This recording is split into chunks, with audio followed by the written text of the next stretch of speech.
n'aiment pas ce qu'ils y voient. Pas parce que vous êtes trop gros, trop maigre, chauve, moche ou je ne sais quoi. Ce que vous savez, ce que vous aurez pu être. Pensez-vous qu'Elon Musk a une vie équilibrée? Non. Pensez-vous que Steve Jobs avait une vie équilibrée? Non plus. Pensez-vous que Bill Gates? Non.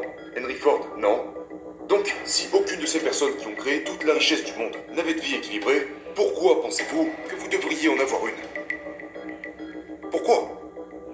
La vie n'est pas un voyage. Les voyages, c'est pour les imbéciles. La vie, c'est trouver quelqu'un à qui vous voulez ressembler et faire ce qu'il a fait.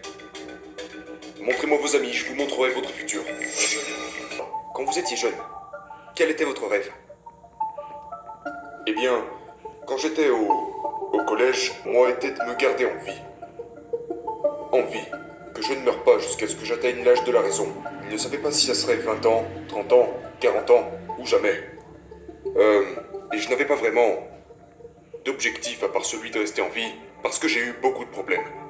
Quand j'étais au lycée, j'ai essayé de tuer mon professeur. Entre autres.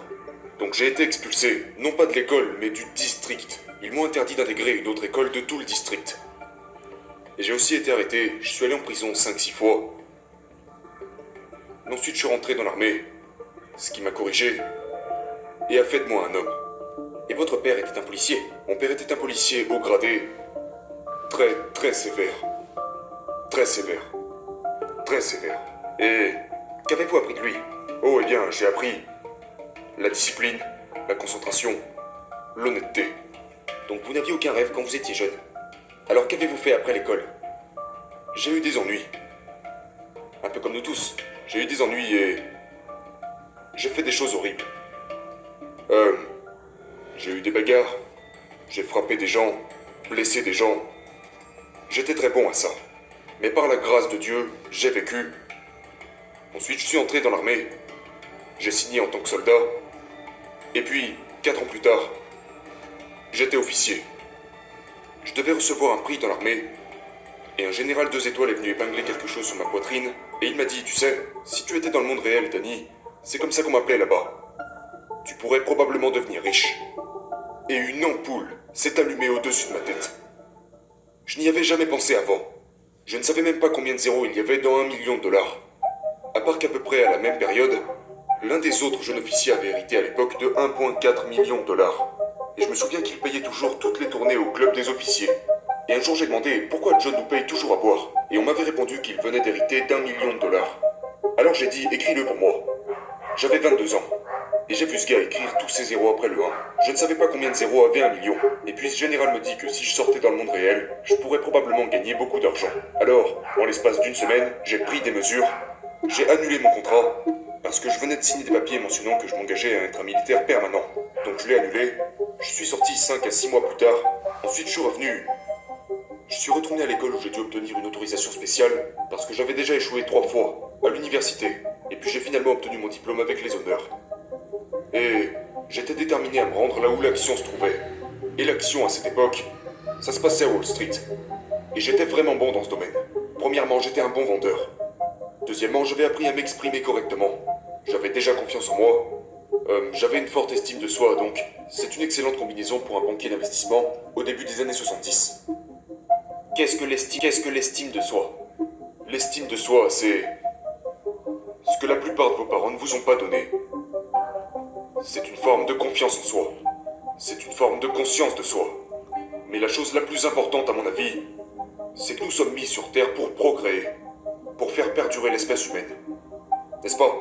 Eh bien c'est la chose sur laquelle nos parents sont le moins informés. Maintenant quand je reçois des parents, ils disent « J'ai fait... Je ne savais pas quoi faire de mieux. Vous ne savez pas ce que vous ne savez pas. J'ai fait ce que j'ai vu mes parents faire. » Voilà la phrase clé. J'ai fait ce que j'ai vu mes parents faire. Maintenant, quel genre de structure d'enseignement en découle? Eh bien, la plupart des parents ne sont pas capables de créer des enfants de haut niveau. Et donc, l'estime de soi est le fondement du haut niveau. C'est le fondement de tout. Et c'est quelque chose qui n'est enseigné dans aucune école.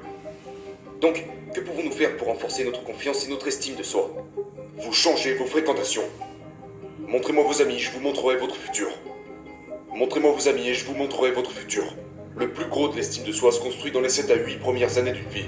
Donc par qui étiez-vous entouré dans les 7 à 8 premières années de votre vie? Maman, peut-être papa, un frère aîné, un oncle, une grand-mère, ok. Qu'est-ce que ces gens connaissaient sur l'estime de soi? Rien du tout. Et maintenant, montrez-moi vos amis, je vous montrerai votre futur. Avec qui est-ce que vous traînez? Avec qui est-ce que vous vous détendez? Vous soit comme vos deux meilleurs amis. Le voudriez-vous? Je pense pas. Maintenant, voudriez-vous que vos enfants soient comme vous?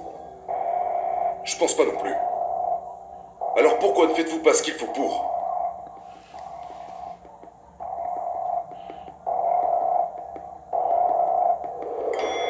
Très peu de gens sont satisfaits de ce qu'ils font.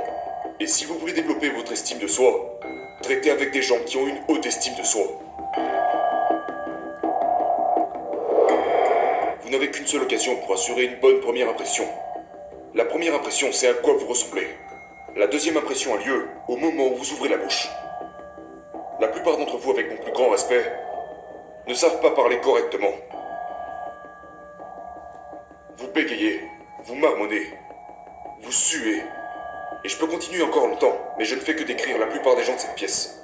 Donc vous vous rendez là où il y a des gens à qui vous voulez ressembler. Vous trouvez quelqu'un qui est là où vous voulez être, 20 ou 30 ans devant vous. Et vous allez à sa rencontre maintenant. Si vous voulez être un athlète de classe mondiale, où est-ce que vous devez aller? Chez un entraîneur de classe mondiale. C'est le genre de personne que vous voulez dans votre vie. Pas des gens qui vont toujours dans votre sens. Pas des gens qui vous disent que tout va bien, que vous êtes encore jeune, que vous avez encore toute la vie devant vous. Conneries. Maintenant, regardez ces gens quand ils ont 30 ans, 40 ans. À qui on a dit ce genre de conneries 25 ans plus tôt? Regardez-les maintenant.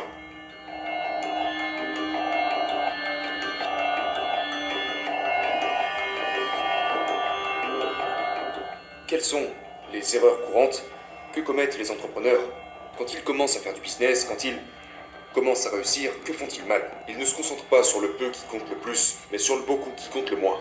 Laissez-moi vous donner un exemple. Un certain pourcentage d'entre vous ont déjà créé une entreprise au cours de votre vie. De 0 jusqu'aux 50 000 à 100 000 premiers euros de revenus générés, vous connaissez une croissance linéaire. Pour tous ceux qui ont déjà démarré une entreprise et qui ont généré une quelconque somme d'argent, ils ont commencé à grandir de manière croissante. Parce qu'ils partent de 0 jusqu'aux 50 à 100 000 premiers euros. Tout le monde est d'accord avec moi? Ok. Mais quoi ensuite? Ils arrêtent de jouer pour gagner et commencent à jouer pour ne pas perdre. Si, quand, pas si, mais quand vous décidez que vous voulez vraiment invoquer un changement permanent, vous devez commencer à jouer pour gagner en permanence. Et personne ne prêche ça. Ils vous disent ayez toujours 6 mois de réserve sur votre compte bancaire. Comme ça, si vous perdez votre emploi, vous êtes en sécurité. Pendant les 30 premières années de ma vie, j'ai dépensé 125% de chaque centime que je gagnais, chaque année. Pourquoi? Parce que je ne voulais aucune sauvegarde. Je ne voulais aucun plan B. Je voulais réussir ou mourir en essayant financièrement parlant. Et j'ai arrêté de faire ça quand j'ai eu 60 ans.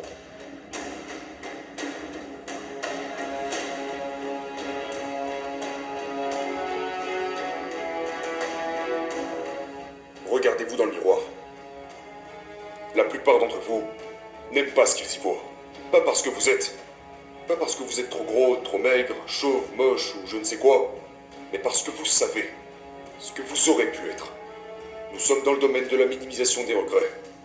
Quand j'avais ton âge, je me suis dit à moi-même quand j'aurai 80 ans, je ne veux aucun de ces regrets. Et finalement, je n'ai qu'un seul regret. Ce sont toutes les choses que je n'ai pas faites. Que j'aurais pu faire, que j'aurais voulu faire, que j'aurais dû faire.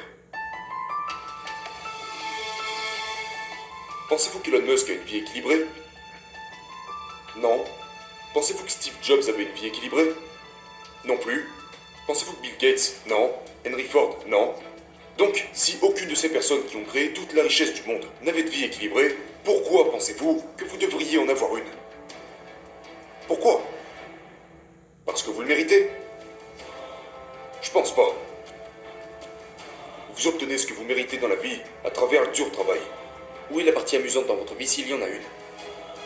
Je m'amuse en ce moment même. J'aime ce que je fais. Mais la plupart des gens de cette audience n'aiment pas ce qu'ils font.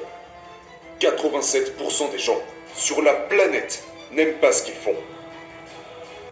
Quanto vocês acham que poderia ser hoje a minha carteira de renda mensal? Então, Voyage. Les voyages, c'est pour les imbéciles. La vie, c'est trouver quelqu'un à qui vous voulez ressembler et faire ce qu'il a fait. Mais la plupart d'entre vous n'ont pas. Je parle de manière générale. La plupart d'entre vous ont une très faible estime de soi. Vous n'avez pas confiance en vous. Vous ressemblez à de la merde. Vous vous habillez comme de la merde. Et puis ensuite, vous blâmez le 21e siècle. Ce qui explique la raison pour laquelle vous vous habillez comme tel. Il y a 25 ans en arrière, si vous veniez à un séminaire comme celui-ci, vous auriez tous un costume et une cravate. Il y a 40 ans en arrière, les femmes portaient des chapeaux.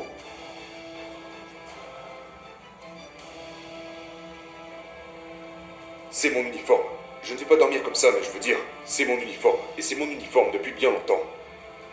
Habillez-vous si vous voulez obtenir de l'argent des banques. Habillez-vous comme le président de votre pays. Vous n'avez qu'une seule tentative pour réussir une bonne première impression. Si certains d'entre vous venaient me voir habillé comme vous l'êtes, je vous donnerais même pas du putain de papier cul.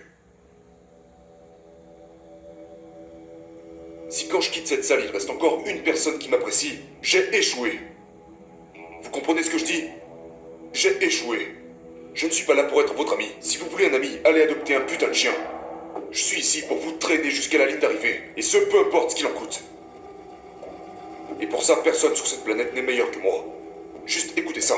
Je pourrais prendre avec moi les personnes les plus pitoyables de cette pièce et leur faire gagner probablement 50 millions. Mais alors, qu'est-ce qui est nécessaire? Quel est votre meilleur conseil? Le meilleur conseil, c'est... trouver quelque chose que vous aimez, qui serait en mesure de changer 1 milliard de vies. Zuckerberg en est le parfait exemple. Il a changé plus d'1 milliard de vies. En valeur ajoutée? Correct. En valeur ajoutée. Améliorer la vie d'1 milliard de personnes.